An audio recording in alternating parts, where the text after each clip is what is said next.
I am so glad I get to be with you again. This time, we're going to do another story about Jasper. And this one is called Creepy Crayon. Jasper Rabbit was struggling in school. He was flunking math. That means he wasn't doing a very good job in there. He was failing spelling. The only subject he was passing was art. Jasper needed serious help. Oh, he wasn't doing very good in school. That's when he found the crayon. Oh, look, he found the crayon sitting right there on the road. It was purple, pointy, and perfect. Look, it has a little smile on. And somehow it looked happy to see him. I think it was happy to see him, don't you? That night, Jasper knew he had to study for his spelling test. But Tales from the Carrot Patch was on. By the time it was over, he was way too tired to study. So instead of studying, he watched TV. Uh-oh, he should have studied. The test was a disaster. Jasper couldn't remember how to spell a single word.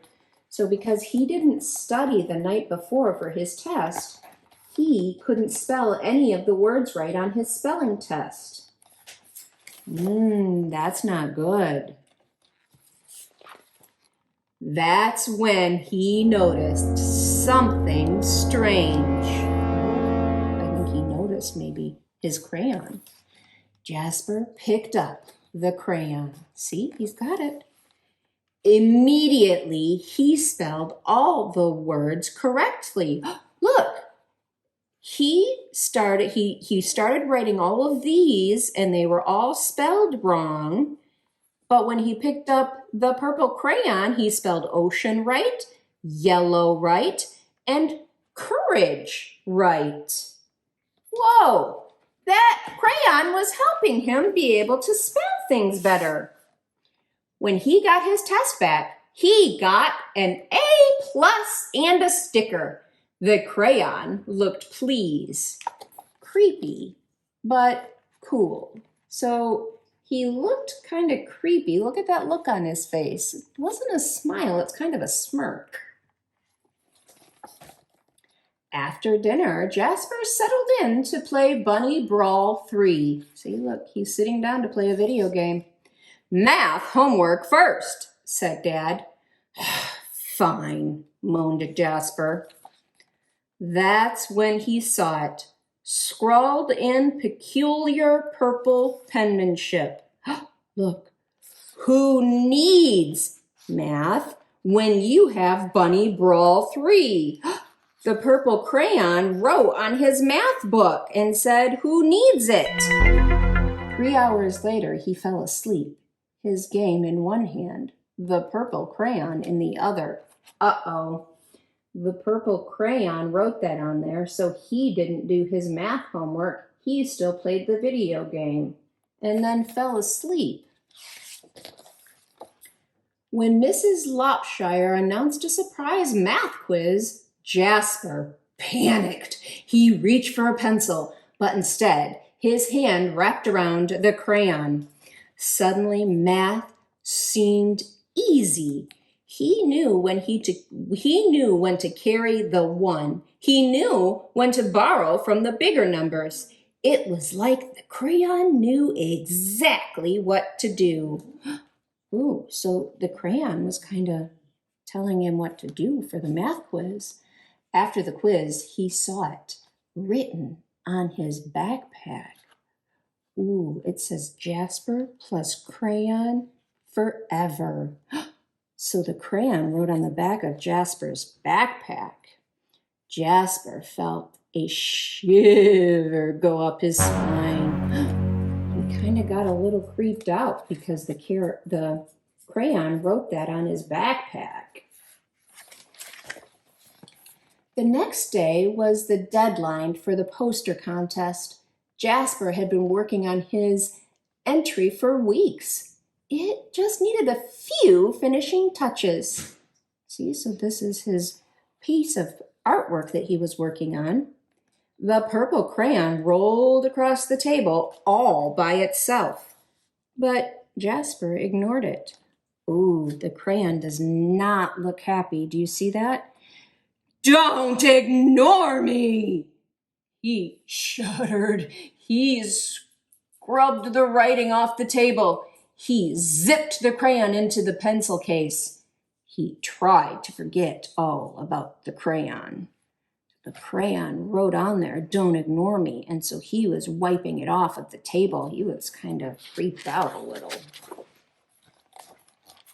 But when he woke up, his precious artwork was better than ever. Whoa, look at what that crayon made.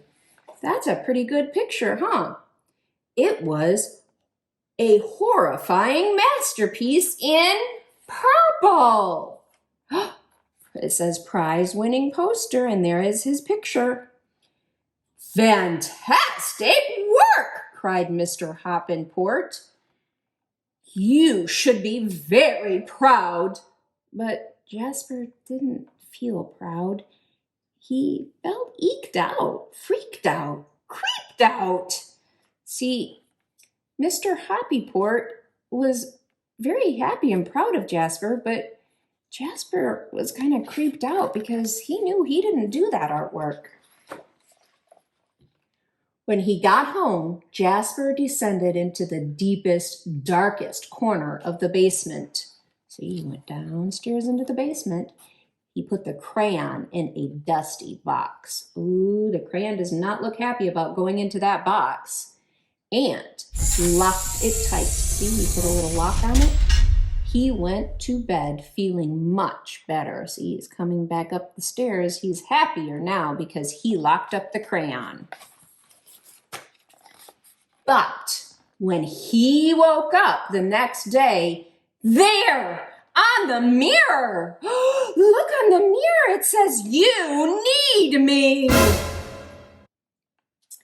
In his pencil case, the creepy crayon, and it looked happy to see him. So somehow the creepy crayon got out of the locked container and wrote that on the mirror, and then was in the pencil case and was so happy to see Jasper. That day, Jasper got all A+. It was terrible. See all of the papers there, and they all say A+, A+, A+, and there's purple writing. Because you know why he felt terrible? Because he didn't do the work. The crayon did. Enough was enough. Jasper snapped the creepy crayon in two. See, he broke it because he had had enough. He melted it in the microwave. So he melted it down so it wasn't a crayon anymore. And he threw the mess into the garbage. So he melted it down and then threw it away. He drifted to sleep that night, feeling relieved. So he took care of that crayon, so now he feels better. But when he woke up, there on the wall, it was a mural of him graduating elementary school with straight A's, and worst of all, it was really well drawn. Oh, and it was purple. Oh my goodness. And look, he's got on his creepy pair of underwear too. And next to it, the creepy crayon. So next to the drawing, that creepy crayon that he melted and threw away was back. Purple, pointy, and perfect. So it wasn't melted anymore. All day, no matter what Jasper did, the creepy crayon was there, looking oh so pleased in his hand as he aced his vocabulary quiz. So he's using the crayon and he is passing the vocabulary test. In his pocket, as Mrs. Lopshire named Jasper most improved student.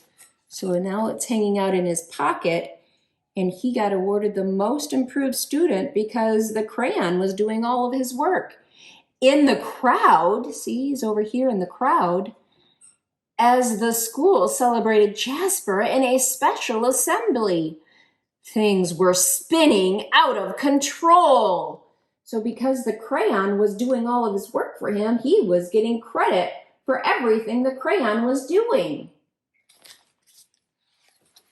Jasper couldn't take it anymore. When he got home, he ran straight to the toilet. Look, see, what's he gonna do? And he threw the crayon in. It just floated there, spinning slowly. It did not look happy to see him. Oh, that crayon is not happy at all. And then Jasper saw it, scribbled inside the bowl. Look, the purple crayon wrote, "Don't you dare." But Jasper dared. So Jasper did flush it, even though the crayon told him not to. And look, there goes the crayon down the toilet bowl. I would not suggest you flush crayons down the toilet bowl, for the record. That evening, Tales from the Carrot Patch was on, but Jasper studied for his spelling test. So instead of watching the show he liked to watch, he studied for his spelling test. His eyes kept darting to his pencil case. No creepy crayon. See, he kept looking over to his pencil case and there was no crayon there. He flung the toilet lid up. No creepy crayon, so there was no creepy crayon left in the toilet. He got into bed, nervously watching his walls. No creepy crayon. He was a little scared because he was kind of expecting the crayon to come back. During the test, Jasper spelled ocean wrong, but he spelled courage right. He got a C+. It was glorious. It wasn't an A, but it was his. So he didn't get an A+ because the crayon didn't do it, but he was happy because he did it all by himself. Look, there he goes running by the carrot patch, the creepy carrot patch right there. He headed home from school that day, finally feeling free. He was so happy that the crayon didn't do his work anymore. Far, far away was an old sewer pipe. Out and away floated the purple crayon. See, the purple crayon floated out of the sewer pipe and down into the water. Slowly, silently, it drifted for days and weeks. Whoa, look, it's still drifting out on the water. One thing was clear, the creepy crayon would never cause trouble ever again. Oh, except that's when Elliot Pelican spotted the creepy crayon. See, there's Elliot the Pelican. Found the creepy crayon. It was purple. It was pointy and perfect. And somehow it looked happy to see him. Oh, so it might cause more trouble, do you think? The end. I hope you liked that one that went along with the creepy underwear and the creepy carrots. I love you so much.